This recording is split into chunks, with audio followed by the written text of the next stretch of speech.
Hello everyone. So now let's begin the session where we will be covering Indus Valley Civilization or the Harappan Civilization.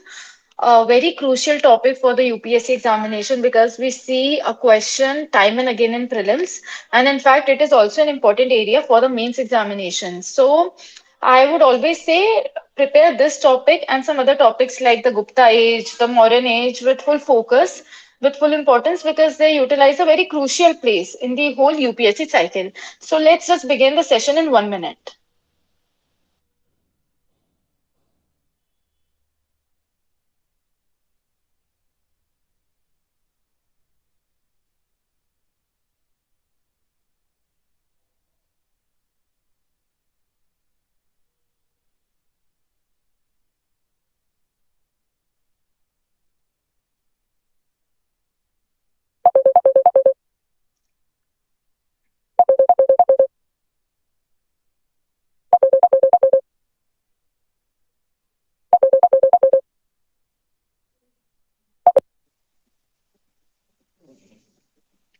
Yeah, so today we will be covering the topic of Indus Valley civilization. The first thing that we saw yesterday also that it is known as the Bronze Age civilization. So whenever anything appears with respect to Bronze Age, that simply implies that it is talking about the Indus Valley civilization or the Harappan civilization. Now, if we see the Harappan civilization, or if we see the timeline again, we know that there was Paleolithic period, then there was Mesolithic period, then there was Neolithic period. After Neolithic period, there was Chalcolithic period, and then there was Indus Valley civilization. But you need to know one more thing that there are some areas where the Chalcolithic period was coinciding with the same time period of Indus Valley civilization. For example, if we see this India or Indian subcontinent, if Indus Valley civilization was dominated at this point of time, at this location, at the same time period, we see some locations of Chalcolithic period operating in this location.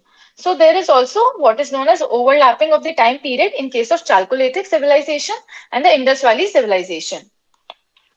Now, the first thing is you need to know that the Indus Valley civilization in itself can be divided into three phases: the early phase, the mature phase, and the later phase. We don't have to focus much over the early phase or the later phase, but the area that we need to focus is over the mature phase because it is that phase where most of the developments take place in regard to architecture, in regard to growth of the trade, in regard to the development of the script, and also the development of important locations. So that is the mature phase. That is the most important because at this point of time, the Indus Valley civilization was at its zenith. So if we have to allocate a period for the mature phase, it is somewhere about from 2600 BC to approximately 1900 BC. Now, this time period tends to differ from book to book, but it is an approximate period in order to get an idea of the timeline. And you don't have to actually remember the years precisely, you just need to know the timeline. So that is the key.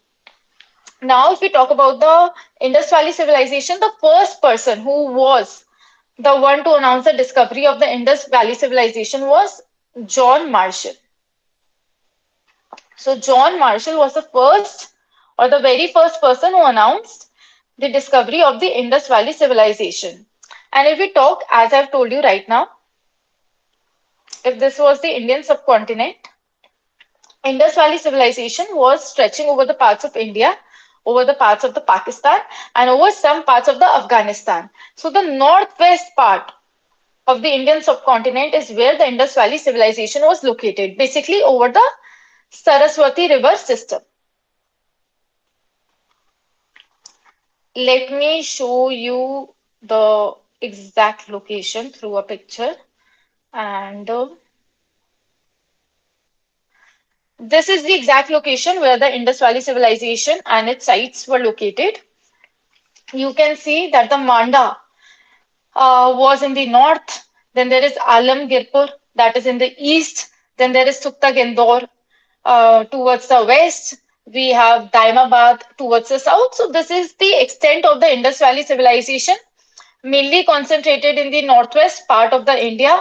And then we have most of the Pakistan and some areas of the Afghanistan. So if I have to tell you four important facts for prelims to remember it, the northernmost site of the Indus Valley civilization was Manda. Manda is in present day Jammu and Kashmir. Then there is Alamgirpur, which is the easternmost site that is based in UP. Sukta Gendor is the westernmost site that is based in the Makran coast. And Daimabad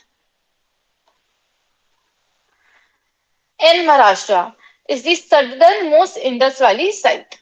So do remember these four sites very prominently. Manda was the northernmost, Daimabad was the southernmost, Alamgirpur was the easternmost, and the Sukta Gendor was the westernmost. So this was the extent of the Indus Valley civilization, mostly over the northwest part of the India and the Indian subcontinent across the Saraswati river system.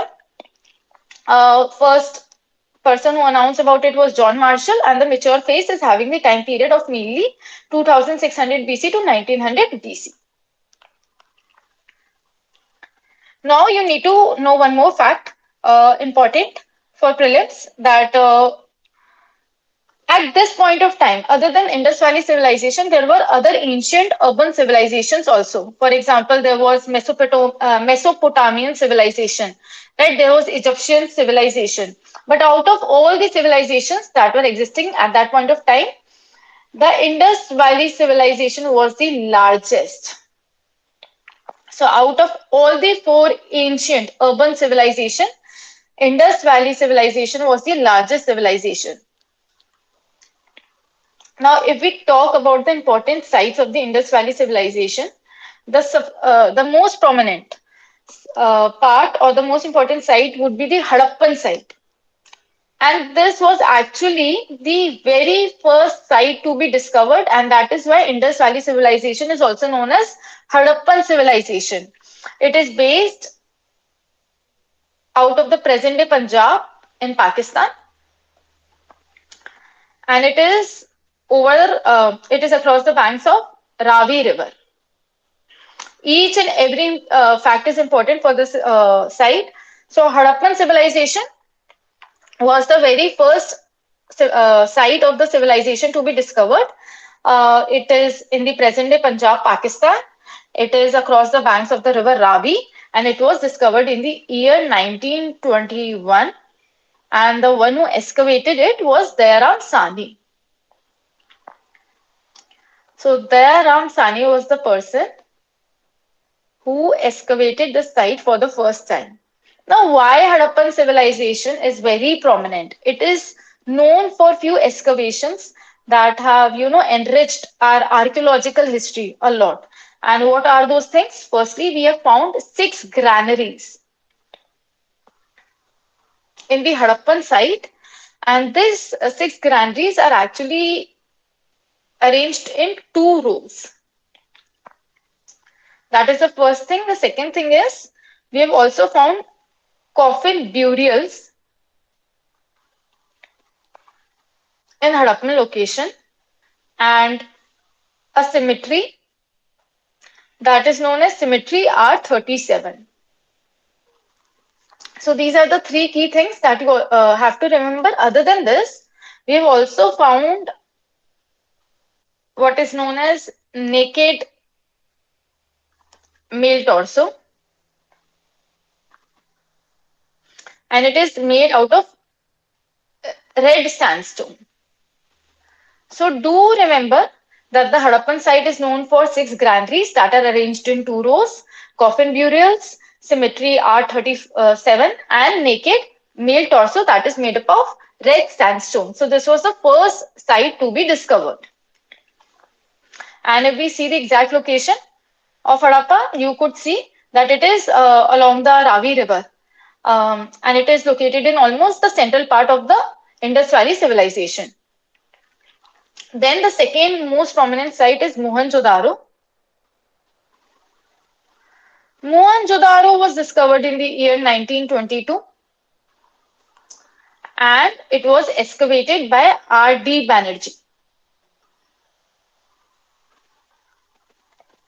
Mohenjo-daro is in the present-day Sindh, Pakistan, and it is across the Indus River. So Harappa was across the Ravi River, and Mohenjo-daro is across the Indus River. Do remember this fact. Rivers become very important, and it can be asked in match the following also. Now, the few important things that we found in Mohenjo-daro were Great Bath, a very important ritualistic site. Then we have also found what is known as Great Granary. In Harappa, we have found 6 granaries arranged in 2 rows, whereas in Mohenjo-daro, we have found a single great granary. Then there is bronze dancing girl statue that we have found here. Again, very, very important. I'll just show you the image of the bronze dancing girl. So this is the bronze dancing girl that was discovered from the Mohenjo-daro area. And she is known to be standing in a tribhang position where there is a bend at the torso level, at the neck level, right? And at the knee level. So this is the bronze dancing girl discovered from Mohenjo-daro. Other than this, we have also found what is known as Pashupati seal.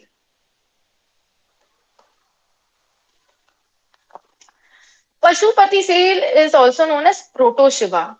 You would have seen the image of this seal that's given in the NCERT. So again, it's a very important seal because many people tend to associate the seal with the present day god Shiva. So that's why it becomes important. Other than that, we have also found bearded man, also known as priest king, in Mohenjo-daro. Now, this priest king is actually made up of a material called steatite. So you can write in the bracket that it is made up of steatite. Again, Mohenjo-daro is a very prominent location that you need to remember. One thing I want to highlight about Pashupati seal is that it is represented in a yogic posture. So this Pashupati seal is in a very yogic posture, and we have seen 3 faces in the seal along with 2 horns. Because it is important, so you need to also know the insights that there are 3 faces along with 2 horns, and the Shiva or the Proto Shiva is seen in a yogic position. Also, he is surrounded by a number of animals like elephant, like tiger, rhino, buffalo, along with 2 deers. So we can see something known as the seal is depicting that there was no human-animal conflict per se. If we have to depict the seal, we can see that a person is shown surrounded by animals. That reflects very low or no human-wildlife conflict. Other than this, you also need to know about the third site, that is Lothal. A very important site again, and it was across the river Saraswati Bhogava confluence. So there was a confluence of 2 rivers, Saraswati and Bhogava, in the present day Gujarat of India. There we find the site of the Lothal, and you need to know that Lothal is very famous for what is known as dockyard. Lothal has the only dockyard that is found in the Indus Valley civilization that was made in a very artificial manner. So it is the only Indus Valley civilization site with artificial brick dockyard. Lothal is also famous for fire altars, also referred to as Havan Kund in the Hindi language. I'll show you the image of fire altar also. So this was the fire altar in Lothal, and a similar site was also found in the Kalibangan. So there are 2 sites of the Indus Valley civilization. One, the Lothal, and second, the Kalibangan, where we find fire altars. Other than this, if we move to another prominent site, it is Sukta Gendor.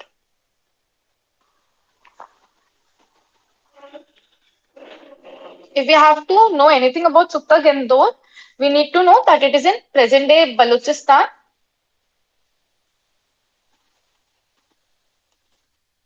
area of Pakistan.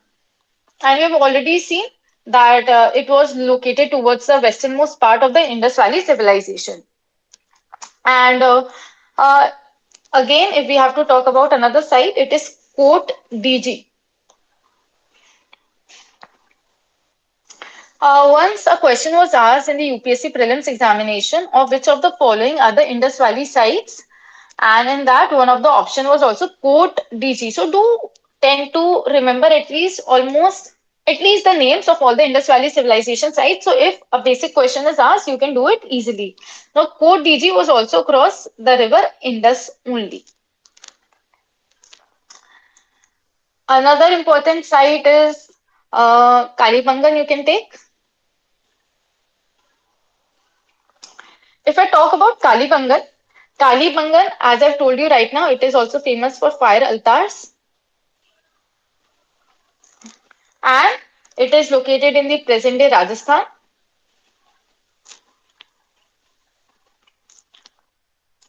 And one thing that you can remember about Kalibangan is there was no drainage system in Kalibangan, unlike the other Indus Valley civilization sites that were having proper drainage system. Then another important site of Indus Valley civilization is Rangpur. If I have to tell you one thing about Rangpur, it is located in Gujarat, and only prominent feature about Rangpur was we did find the evidence of rice husk from here. So do remember we have found the evidence of rice husk from Rangpur. Then a site from which UPSC has asked around 2 questions in the past year is Dholavira. Dholavira is again located in Gujarat over the Luni River. So do always remember the river associated. And one thing that is very crucial about the site is it is known for water conservation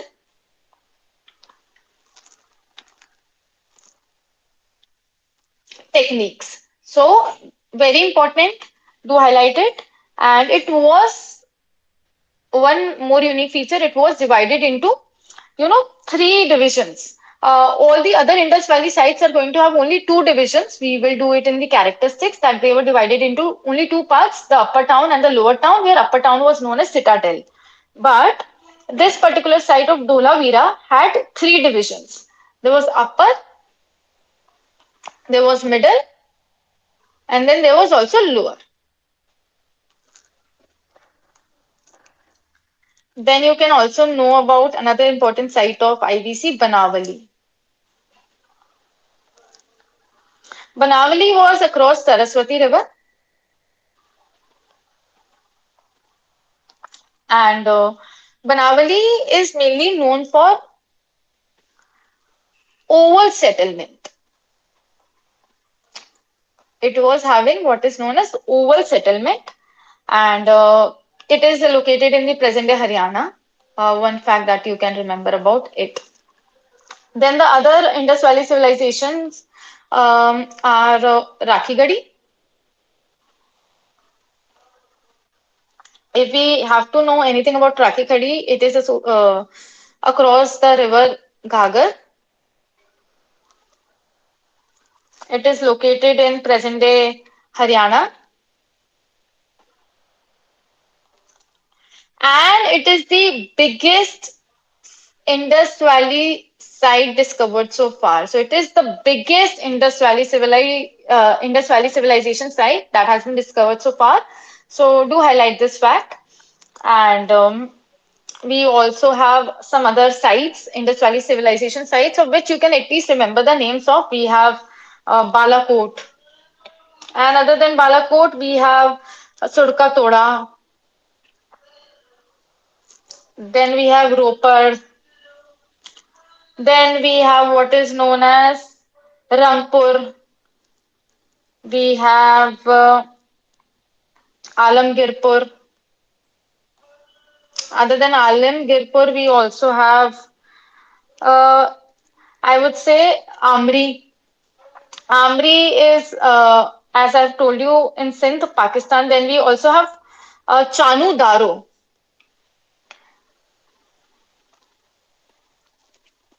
Chanu Daro is actually known for bead manufacturing. So do remember this fact that Chanu Daro was famous for bead manufacturing and also one more thing for shell factory. So these were few, prominent Indus Valley civilization sites that you need to remember because time and again we have seen direct MCQs from this particular area that a particular site was famous for water conservation and harvestation. So that site was Dholavira. The site associated with dockyard is Lothal. The site that is associated with bronze dancing girl statue is Mohenjo-daro. The site that is famous for fire altars is Kalibangan and Lothal. So at least know the basics of each and every Indus Valley civilization site. And if you'll revise it 4 to 5 times, most probably you are going to remember everything. Now let's go to the characteristics of the Indus Valley civilization. That what were the characteristics of the Indus Valley civilization? A question from this area was directly asked in the mains examination that highlight the key characteristics of the Indus Valley civilization. So you should know at least 6 to 7 points so that you can reproduce the same in the actual mains examination. So try to at least remember 7 points. The first most prominent characteristic of Indus Valley civilization was that the town was organized in a grid system. Now, what do we mean by a grid system? The whole town was arranged in blocks where the streets used to cut each other at right angles. So the streets were organized like this. So there was no haphazard organization.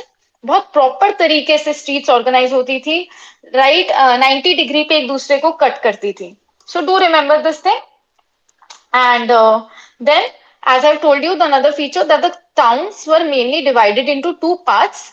There was a upper part that was known as citadel, and then there was a lower part. Now, one thing you need to know that the upper part citadel was fortified. It was fortified and it was on the western side.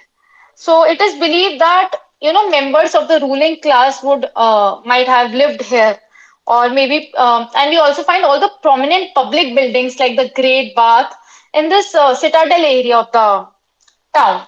Whereas if we talk about the lower area, we believe that the common people used to inhabit here. Okay, so do remember that the town was divided into mainly two parts. The citadel part that was fortified, and we tend to believe that all the important people used to live here because we find all the prominent public building here. And the second part is the lower town where we find the commoners used to live. And then we have to understand one more thing that the Dholavira was the place where we see that there is an exemption.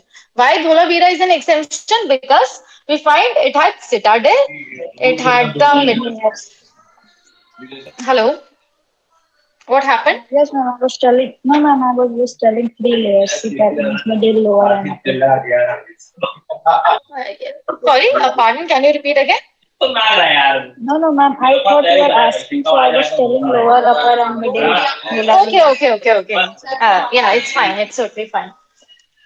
So there was Dholavira, which was an exception that was divided into citadel, middle, and lower area. So do remember the exceptions also. Now, another thing that you need to know is the houses of the Indus Valley civilization used to have two or more stories. So usually there were two or more stories in the area of the Indus Valley civilization. Just give me a minute. My Bluetooth is disconnecting again and again. Just give me a minute. Um, what is happening?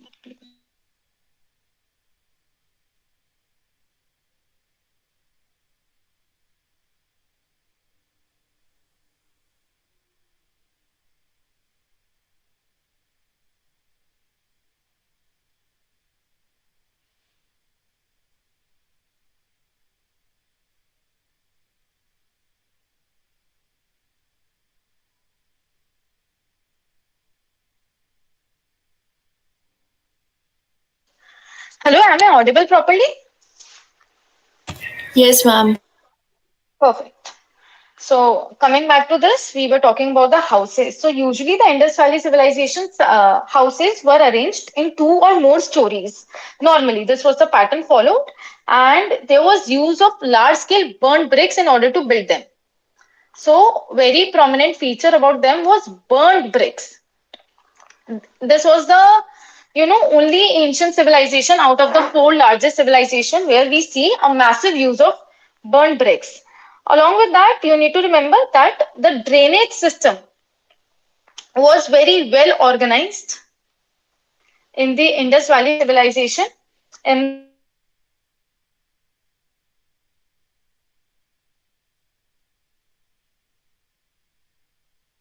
Ma'am, you're a not proper audible. method for maintaining the hygiene, for maintaining. Am I audible? Yes, ma'am. Now you are audible. Okay. So, what does the drainage system reflect? That the people of the Indus Valley civilization were very well concerned about the health and sanitation. And this can be seen that every house of the Indus Valley civilization had their own courtyard and bathroom. And from these bathrooms, there was an underground drainage system that was connected. So, a proper drainage system was connected that was covered with bricks and stone slabs.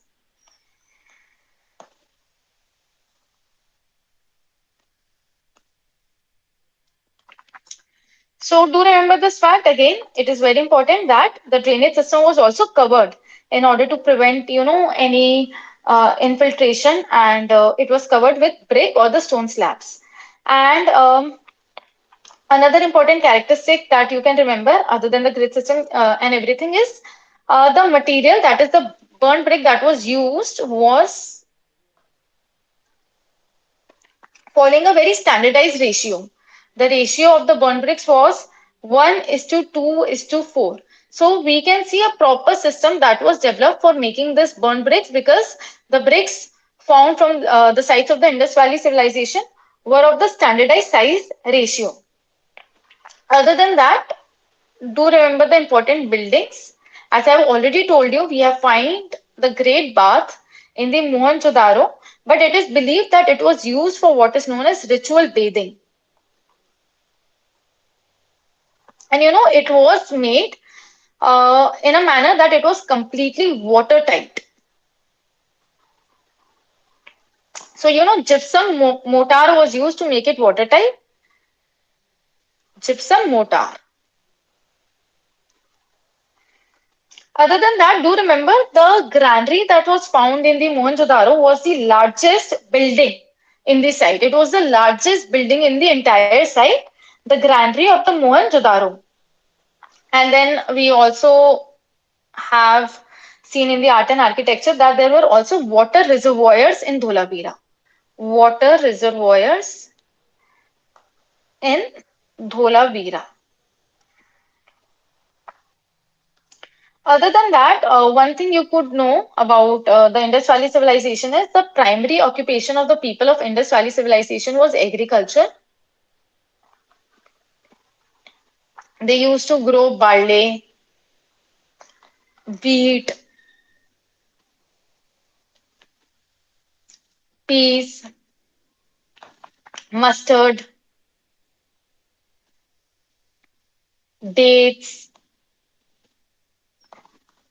then sesame. So they had a decent knowledge of agriculture, where we can see diversified crops that were being grown. Other than that, do remember that the Indus Valley civilization people were the first people to cultivate cotton. First people to cultivate cotton.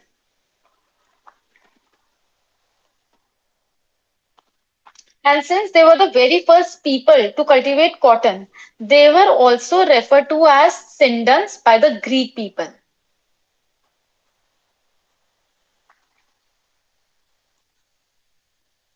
Other than that, we have also seen domestication of animals in the Indus Valley civilization.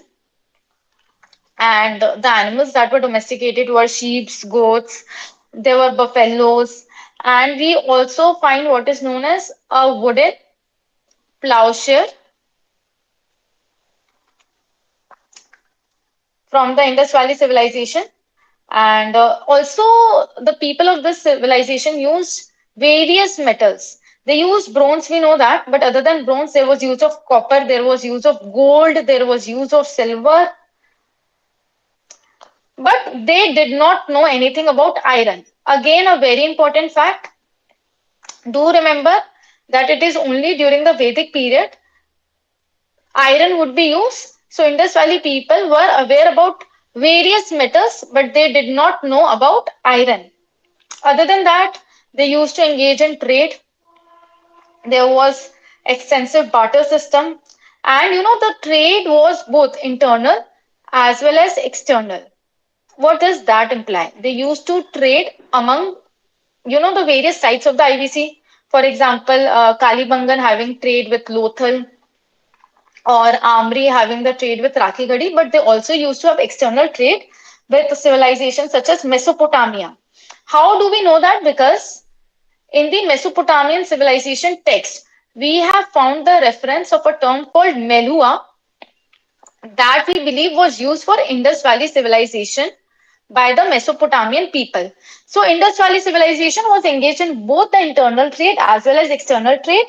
There was barter system that was mainly followed, and in the external trade, we have the evidence of the text that we have found from the Mesopotamia, where a term is used called Melua, and we believe that the term Melua implied Indus Valley civilization.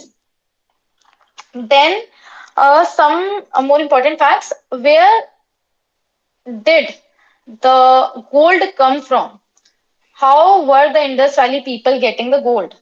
We believe that it was the Kolar gold mines of the Karnataka, and we believe that some amount was coming from Afghanistan. Similarly, we believe the source of copper was the Khetri mines of Rajasthan. Still, even today, Khetri mines are a very important source of copper. You would have studied in the geography. So, we believe that even at that point of time, copper was being extracted from the Khetri mines. Then there was a very important stone known as lapis lazuli that the Indus Valley people used to send to the people of other civilization, and we find it in the Indus Valley site of Shortugai of Afghanistan. So it was a very prominent bead, you can say, and it was mainly exported by the Indus Valley civilization to the other civilizations. Now we talk about the religion part of the Indus Valley civilization. We have not found a single temple. So no temple structure has been ever discovered from any Indus Valley civilization site. In fact, we have not found even any large scale religious structure. No large scale religious structure.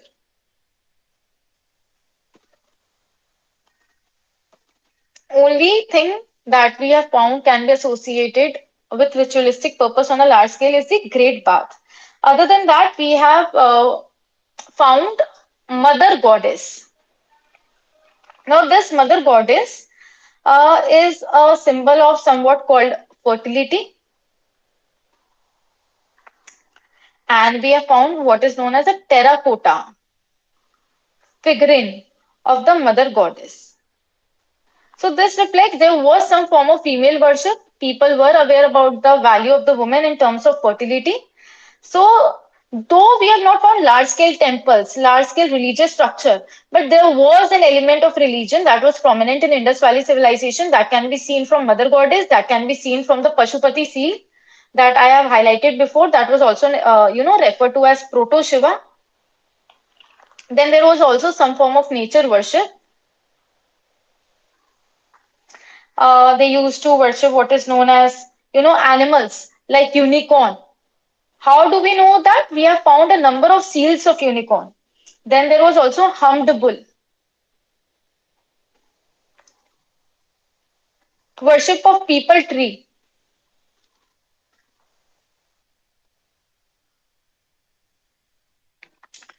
So some form of nature worship existed. Some form of female worship existed. Some form of male worship also existed in the form of Pashupati seal. So we Ma'am, get that. Yeah. ma'am, amulets are also found. Yeah, amulets were also found there. Ma'am, Hmm? ma'am, Shotuga is a mine right in Badakhshan region, ma'am. Like where Yeah, this it's in weapons is Afghanistan found. area. Yeah, exactly. Yes, ma'am. Ma'am, we can say that idolatry worship was not introduced at that time. Yeah, we can say that, not precisely because, see, we have not found the evidence of the same. There was some form of worship, but not in the form of idol worship.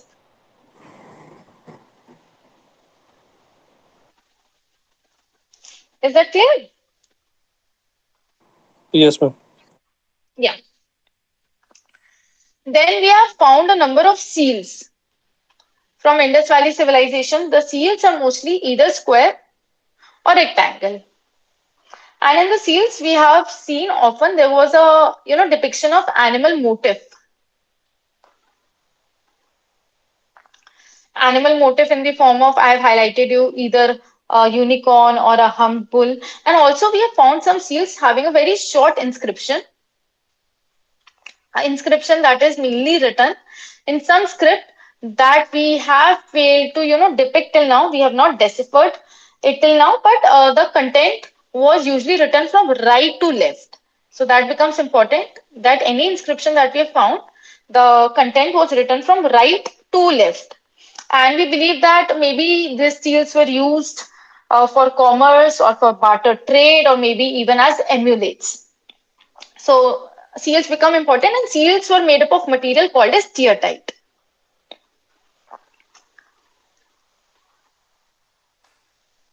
Other than that, there are various, theories for the decline of the Indus Valley civilization, but we don't know till date.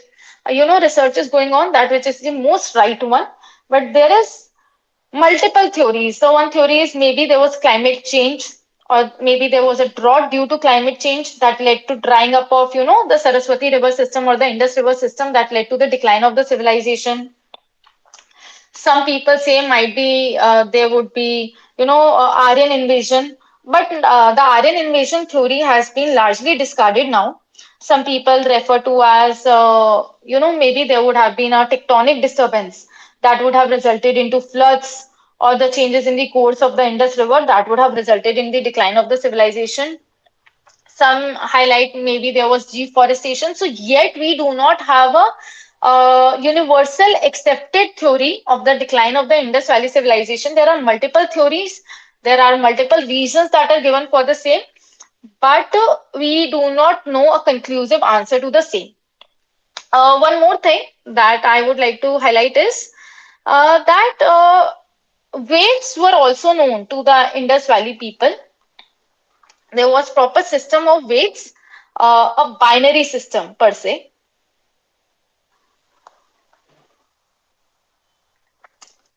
So binary system is what? The ratios of 1, 2, 4, 8, 16, 32. This is known as the binary system. So they had a decent amount of knowledge about weights also, metals also, agriculture also, trade also. Plus they used to domesticate animals also. And they also had knowledge of water conservation. And we have also found one important thing that you can remember, a very large scale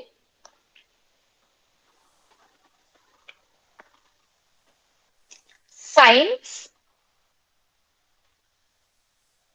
often referred to as the sign board from Gujarat. But yet, we have not even deciphered it, so we can't help it. Other than that, you do need to, if possible, answer this question right now. It will require some critical thinking, but again, it was asked in the UPSC mains examination. So I want you to at least think about it for a minute and then give me at least 2 to 3 points. That what things or features reflect a continuity from ancient Indus Valley civilization to the contemporary world of today.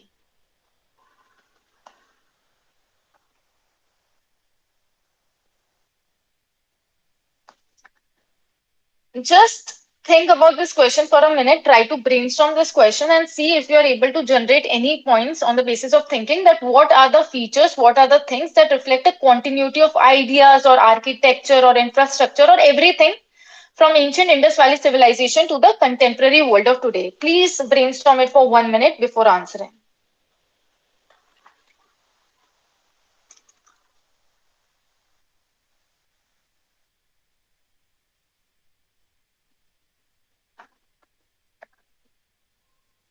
Anyone? Are you able to think of any points? Ma'am, the worshipping of the nature, we Good, very good still point. follow the same. Yeah, we still worship the people tree. We still worship the river systems we call Ganga Maya, right? We still worship the animals. So a very good point. Yeah, Lavanya, go home. Yes, Ma'am, ma'am. Ma'am, one flavor also we can say that ki cosmopolitan society. So it directly linking with the concept of the secularism. I think that. Yeah, good, very good, Rohit. ma'am, along with the worshipping of nature and stuff, we are still worshipping the goddesses and the male deities as well. Along with that, the domestication and agriculture is still there in the continuation. Great. We are still a agricultural based economy. Yet India has 50% of the population who are actually employed in the agriculture. So we see that agriculture was prominent then and agriculture is also prominent today. Very good. Yeah, Vishek, speak. Ma'am, the most striking feature which is resembling today's world with the Harappa was town planning. Um, they were houses of common, streets were created in a very well planned manner. Like today, we Hmm. have municipal corporations and all, which you know, do town planning and everything, but they had that in those times, ma'am. Very good, And Abhishek. the Yeah, that is a very and ma'am, important point. and when the houses had private wells, private kitchens, they even had proper drainage systems. So that is the most striking feature, which is of the Indus Valley civilization, which we have still today. Yeah, so Indus Valley civilization was the very first urban civilization. It is known as the first urban civilization of the world. And we see the striking features it had it continued even today. We still have wells in houses. We still have drainage system in houses. We still have, 2 to 3 story buildings. We still have what Abhishek has rightly highlighted that towns are properly constructed in blocks. We have municipal corporations. We still have prominent public buildings. So, yeah, very, very good point. Pranshu, yes, speaker. Yes, ma'am. Ma'am, same point like the present day cities we see like Chandigarh, Jaipur, like which are the Hmm. planned cities in India. So they are very much in resemblance with the Harappan civilization.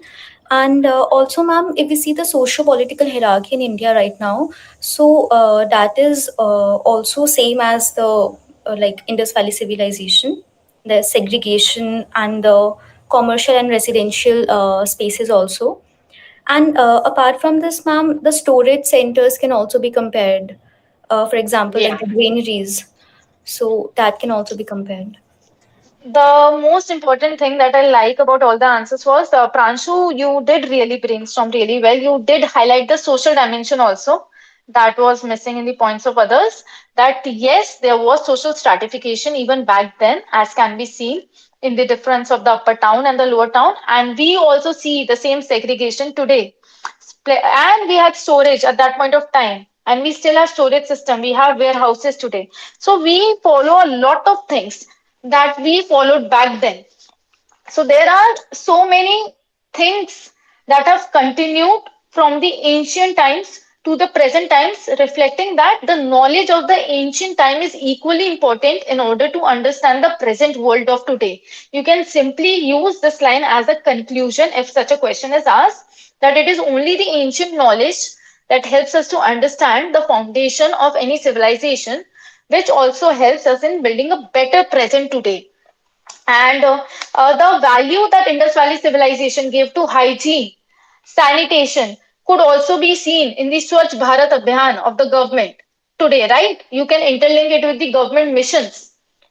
Similarly, you can highlight how Indus Valley civilization was a largely egalitarian society. And we, through various articles of the Indian Constitution, Article 14, 15, 16, 17, 18, through right to equality, we are trying to build a similar egalitarian society today, right?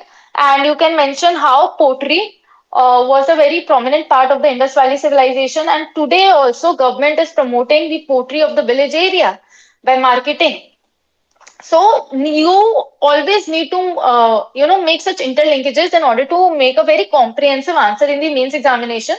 So I like how you all were able to brainstorm and link the content, and kudos to you guys. And if you're having any more doubts, feel free to ask now. Ma'am, there can be questions regarding its comparison with the other civilizations which were there at that times, ma'am, like Mesopotamia, Sumerian civilization. Yeah, such a question was actually asked by the UPSC few years back, where UPSC did ask the comparison between it and the Egyptian civilization, the Mesopotamian civilization, and the Egyptian civilization. So, if you would have analyzed the previous year question, same question had been repeated in the past and can be asked again. So, yeah. But you just need to know one fact that IBC was the largest of all the ancient civilization, and IBC was the most developed of all the ancient civilization. It was the only urban civilization of that time period that was using even burnt bricks on a massive scale, that was having a dockyard at that point of time, that was having a water reservoir at that point of time, that was having urban structures at that point of time, that was having a proper drainage system. So it was the most developed civilization of that particular time period, and yet even the present day India is not able to match the scientific knowledge of Indus Valley civilization in so many ways even today. So do remember that fact. Ma'am Yes, ma'am. if we talk about the religious purpose, तो हम ये चीज count कर सकते हैं, like no example of the tribal peoples, they are performing their rituals with their purpose. So at that moment we also see found the evidence of the amulets also we can found in Indus Valley civilization also. It is reflect the freedom of like the religion, say, a religious period for. Hmm. Very good point, Rohit. You have also linked it with tribals. Yeah, we even today see how tribals worship the sacred groves, right? And we see so many protests around the deforestation of the sacred groves. This reflects that our society back then also used to value the freedom of religion, and even today we are trying to be as inclusive as possible in order to protect the tribal rights. So, good point, Rohit. Very good. Ma'am, regarding the Ma'am, burnt ma'am, Yeah, regarding the burnt Pranjal? bricks, yeah, ma'am, the burnt bricks. So, was this civilization the first one to use it? This civilization was the first civilization to use it on a massive scale. We have found some burnt bricks here and there also, but the first civilization to use the burnt bricks on a massive scale was Indus Valley civilization. It was used in every architecture of the Indus Valley civilization. Okay, ma'am. Yeah. ma'am, these people were practicing burial system, ma'am. Yes, So, these people were also prepared. Yeah. ma'am, so they had a belief of life after that. So, ma'am, Yes. point can also be linked through philosophical concepts of Indian philosophy, ma'am, uh, which can be linked, ma'am. Like I was just Yeah, it is a brainstorming actual for you. very good point that no. It's a very good point that even back then there was a belief in the life after death, and even today we have so many practices after the death, that there are so many rituals because of the belief of life after death, right? We have a Shraddha system that is followed, we have various pujas. So this reflects the thinking and the ideology is still the same. We still used to believe in the same ideology back then, and we still believe in the same ideology even today. So, a very, very good point. Good. And also, you can highlight one more thing. Even at that point of time, people used to wear necklaces, people used to wear bracelets. So there was, some efforts taken in order to beautify life. People used to wear garments back then. And even today, we see the usage of garments, we see the usage of necklaces, bracelets, lipsticks. So beautification is still very prominent in the life of today, and it was very prominent even life back then. One more fact that you can remember is um, it's a very important fact, especially for Indus Valley civilization. There were no weapons that were used in the Indus Valley civilization. We believe that it was a very peaceful society. That whoever was governing the society was a very strong, centered authority, and that is why we have never found any single weapon from the Indus Valley side. So, do tend to also remember this fact. It becomes important. Other than that, you have rightly highlighted about the burial practices. We had, three forms of burial in Mohenjo-daro, and I remember somewhat two forms of burial practices in Kalibangan. So it used to vary from site to site, but yes, burial was an important part of the Indus Valley civilization. Ma'am, in question simply asked about the contemporary relevance. So we can add the example of the political reference about the Indus Valley civilization, like the Indus water sharing. We are sharing the water between the India and the Pakistan. But how would you link it with ancient civilization? I did not get the context. The sharing of water that we're doing today, how can that be connected with the past? Ma'am, it's about the Indus Valley, like the river, on the basis of river. I'm talking about the sharing water between See, India. back then there was no concept of nation state, Rohit. Today we are having the concept of nation state, right? Today we are having the concept of territory. Back then people had no idea of nation state. Getting it? Yes, ma'am. I'm So that talking would about the be, uh, relevancy of the river. Like, Rohit, can you repeat again? am I talking about the relevancy of the river, like the Indus Valley River, na? Like in the Okay, yeah, okay. Yeah, you can highlight how relevant the river was, how relevant the water was, and how relevant it is even today. And that is why agriculture was also able to flourish in the Indus Valley civilization because they had, the yearly supply of the water. And you can also mention how people used to value water back then, and they still value it today. So yeah, you can highlight it in that manner, but you would have to explain it well. Okay. So I think I have addressed all the doubts, and I would say just Ma'am, revise the entire class. Yeah. just one more thing. Can we just go through all the rivers which were associated with these towns of IVC? Okay. Let me tell you just. Yeah. So we started with the very first site that I remember was Hadappa, right? And it was associated with Ravi River. And then we had Mohenjo-daro that was associated with the Indus River. Then there was Chanu-daro that was also associated with Indus River. We had Lothal that was associated with Sabarmati confluence. Yeah, Sabarmati Bhugava confluence or Sabarmati confluence, whichever way you want to write. Then we had Kalibangan that was associated with Ghagar River. Then we had Rakhigadi also that was associated with Ghagar River.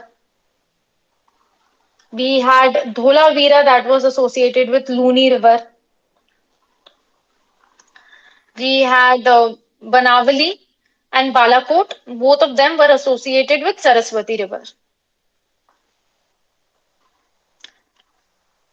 Kalibangan was also with Ghagar River only. Kot Diji was with Indus. So these are the main sites and the main rivers that you need to remember, Lavanya. Okay? Thank you, ma'am. You're welcome, Lavanya. So that is all for today. Go back and revise the Indus Valley Civilization at least once from the NCERT of class 11th and 12th so that you are done completely with this chapter. And again, it is a very crucial area for both the prelims and mains. So read it thoroughly. Thank you so much for your time and effort. All the very best, guys.